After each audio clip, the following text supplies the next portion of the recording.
ඔයා කවදා හරි මිනිස්සු අතර ඉඳගෙනත් හිත ඇතුලෙන් තනියම කියලා දැනෙලා තියෙනවද? එහෙම නැත්නම් කවුරුත් නැති කාමරයක ඉඳගෙන බිත්තිය දිහා බලාගෙන මට ඇයි මෙච්චර හිස් බවක් දැනෙන්නේ කියලා හිතලා තියෙනවද? අපි හැමෝම ජීවිතේ කවදා හරි මේ හැඟීමට මුහුණ දෙනවා. ඒත් ප්‍රශ්නය තනිකම නෙමෙයි.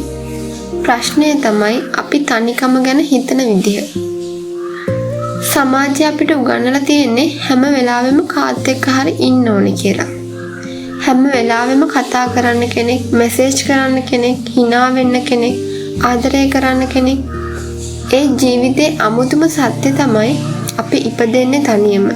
අපි මැරෙන්නේ තනියම. ඒ අතරේ අපිට ඉගෙන ගන්න තියෙන ලොකුම කලාව තමයි Taman එක්ක සතුටින් ජීවත් වෙන එක. අද මේ වීඩියෝවෙන් අපි කතා කරන්නේ තනිකමෙන් පැනලා යන්නේ කොහොමද කියලා නෙමෙයි. තනිකම ඇතුලේ නිදහස හොයාගන්නේ කොහොමද කියලා. අපි බොහෝ දෙනෙක් හිතන්නේ තනිකම කියන්නේ කවුරුවත් නැති තත්වයක් කියලා.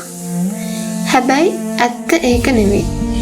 මිනිස්සු සිය ගණනක් මැද ඉන්න කෙනෙක්ටත් තනිකම දැනෙන්න පුළුවන්. ඒ වගේම වනාන්තරයක් මැද තනියම ඉන්න කෙනෙක්ටත් හිත පිරුණු සතුටක් දැනෙන්න පුළුවන්. ඒ නිසා තනිකම කියන්නේ මිනිස්සු නැතිකම නෙවෙයි, සම්බන්ධයක් නැතිකම. ඒ සම්බන්ධය වෙන කෙනෙක් එක්ක වෙන්න ඕන නෑ. ඒ සම්බන්ධය ඔබත් එක්ක ඇති කරගන්න සම්බන්ධය වෙන්නත් පුළුවන්. අපි නිහඬව ඉන්නකොට අපේ හිත කතා කරන්න පටන් ගන්නවා. අපි මඟහැරපු මතක, අපි අමතක කරන්න හදපු වේදනා, අපි පිළිගන්න අකමැති ඇත්ත, ඒ හැමදේම ආයෙත් මතුවෙනවා. ඒ නිසා ගොඩක් අය කරන්නේ නිහඬව ඉන්න එක වෙනුවට ෆෝන් එක අරගන්නවා, සෝෂල් මීඩියා ස්ක්‍රෝල් කරනවා, YouTube වීඩියෝස් බලනවා, මියුසික් දානවා, කවුරු හරි එක කතා කරනවා. මොකද නිහඬකමට වඩා අපේම හිතේ හඬ අහන්න අපි බයයි. හැබැයි ඔයා හැමදාම ඒ හඬෙන් පැනලා ගියොත් ඔයා කවදාවත් ඔයාවම හඳුනගන්නේ නැහැ. හිතන්න මුළු දවසම කෑ ගහන නගරයක ඉඳලා එකපාරටම සම්පූර්ණ නිහඬ තැනකට ගියොත් මුලින්ම අමුතුයි. අසීරුයි නොයසිලිමත්.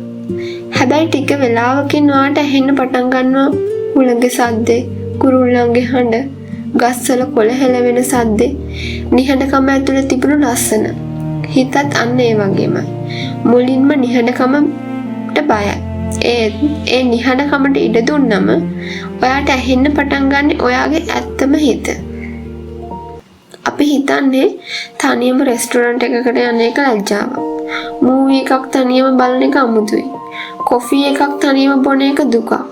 ඒත් ඇත්තටම ඒවා නිදහසේ ලකුණු. ඔයාට සතුටු වෙන්න තවත් කෙනෙක්ගේ අවසරයක් ඕන නැහැ. තවත් කෙනෙක්ගේ පැමිණීමක් ඕන නැහැ. ඔයාගේ ජීවිතයේ සතුට තවත් කෙනෙක් මත රඳා පවතිනවා නම් ඒ සතුට ස්ථිර නැහැ. ජීවිතේ ලොකුම පාඩම අපි ඉගෙන ගන්නේ හයියෙන් කතා කරන තැන්වල නෙමෙයි. නිහඬව ඉන්න තැන්වල. අසාර්ථක වුණු පසු, හිත මිදුණු පසු කවුරුත් නැති රැයවල් වල ඒ වෙලාවල් තමයි අපිට අපේ ශක්තිය පෙන්වන්නේ. ගොඩක් ශක්තිමත් මිනිස්සු එක දවසකින් ශක්තිමත් උනේ නැහැ. එයාලා දිග කාලයක් Taman එක්ක තනියම ජීවත් වෙලා Tamanව පිළිගෙන Tamanව හදාගත්තා. දවසට විනාඩි 10ක් නිහඬව ඉන්න. ෆෝන් එක නැතුව, මියුසික් නැතුව, කතා නැතුව ඔයාගේ හිත අහන්න. ජර්නල් එකක් ලියන්න. අද ඔයාට මොනවද දැනුනේ?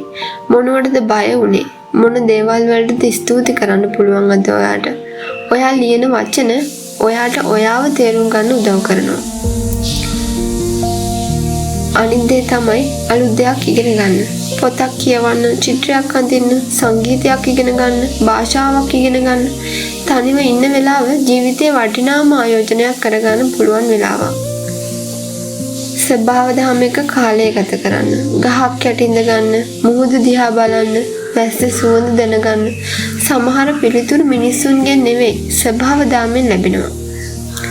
තනිකම කියන්නේ ඔබව දුර්වල කරන දෙයක් නෙවෙයි. ඔයාව ශක්තිමත් කරන්න පුළුවන් අවස්ථාවක්.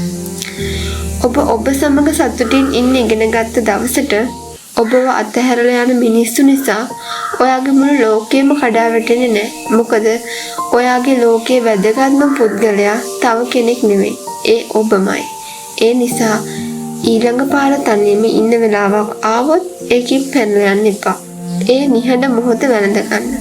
සමහර විට ඔයාගේ ජීවිතයේ ලස්සනම හමුවීම තවමත් සිදු වෙලා නැහැ. ඒ හමුවීම ඔබට ඔබව හමු වෙන දවස වෙන්න පුළුවන්.